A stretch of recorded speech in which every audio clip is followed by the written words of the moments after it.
Long ago, in a small mountain village, there lived a boy named Ayaan. The village was surrounded by tall cliffs and deep valleys, and through it ran a small river. It was not a mighty river, not a roaring force like the great ones people spoke of in distant lands. This river was gentle, quiet, almost fragile. It trickled down from the mountains, flowing past stones, carrying with it leaves, twigs, and the reflections of the skies. Every morning, Ayaan would walk along its banks with his grandfather. His grandfather was old, wise, and quiet. Yet every word he spoke seemed to hold a weight that Ayaan never fully understood. One day as they walked, Ayaan stopped near a large rock that sat in the middle of the riverbed. It was massive, unshaken, immovable. The boy pointed at it and said, "Grandfather, this little river can never move this rock. Look how weak it is compared to the stone." The old man smiled, sat down on the grass, and told him, "Sit with me, Ayaan. You are young and you see only what is in front of your eyes. But the river, it knows the secret of patience." Ayaan tilted his head, confused. The grandfather continued, "Strength alone does not shape the world. Patience does. This river, though gentle and small, flows day after day, night after night. It doesn't stop. It doesn't complain. And one day you will see this rock will bear the marks of its journey. The river will carve it, slowly, quietly, but surely." The boy looked at the calm water and then at the unshakable stone. He couldn't believe it. How could something so soft defeat something so hard? Years passed. Ayaan grew into a young man. Life, as it always does, tested him. He wanted to become a calligrapher, an artist of words. He dreamed of painting verses that people would cherish for generations. But his hand was clumsy, his letters uneven. Each time he tried, the brush slipped, the ink spread wrongly, and his work looked childish compared to the masters he admired. Frustrated, he threw his brushes aside one evening and shouted, "This is useless. I don't have the talent. I'll never succeed." His grandfather, now older and slower, heard his cries and came to him. He placed a hand on Ayaan's shoulder and whispered, "Do you remember the river?" Ayaan looked away, ashamed. "I remember. But what good is remembering when I can't improve?"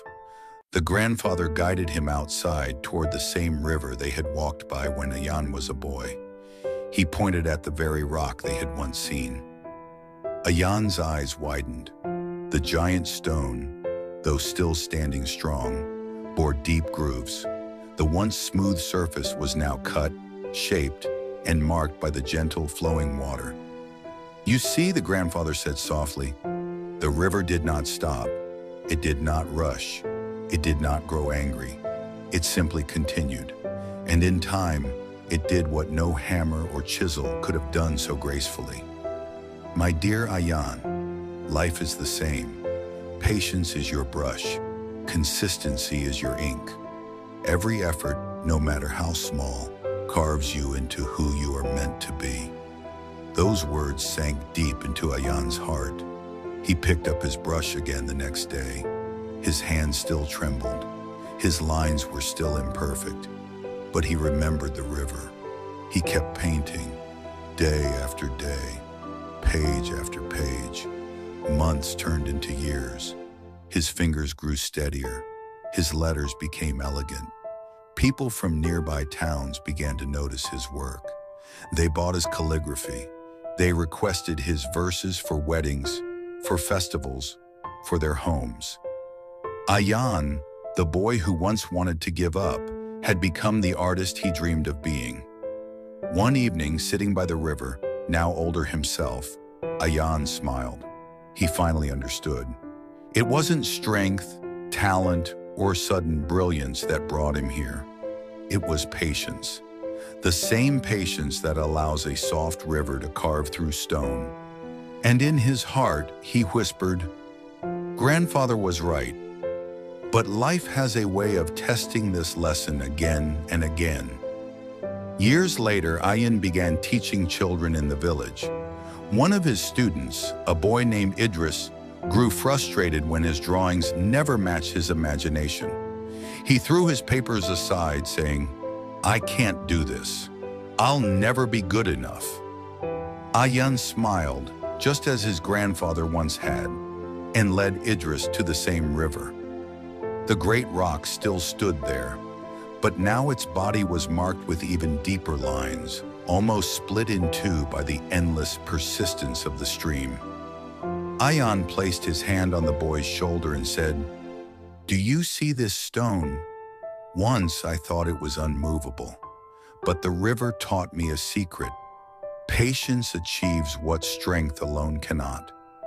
If you stay, if you keep trying, you too will carve your own path through the hardest of obstacles." The boy listened, his eyes full of wonder, and in that moment, the story of patience continued its journey, flowing from one heart to another, like the eternal river itself. And so, dear listener, maybe you too are standing before a stone in your life. Maybe it feels unshakable, immovable, too strong for your efforts. Perhaps you've tried again and again, and it seems like nothing is changing. But remember this: you are the river. Gentle, yes. Small, maybe. But if you keep flowing, if you keep showing up, if you keep carving your strokes of effort, one day, the stone will yield. The world is not shaped by sudden bursts of force, but by the quiet power of patience. Strength may break once and stop, but patience continues, and in the end, it wins. So the next time you feel weak before life's challenges, think of the river that carved the stone, and remind yourself, with patience, you can achieve what strength alone cannot.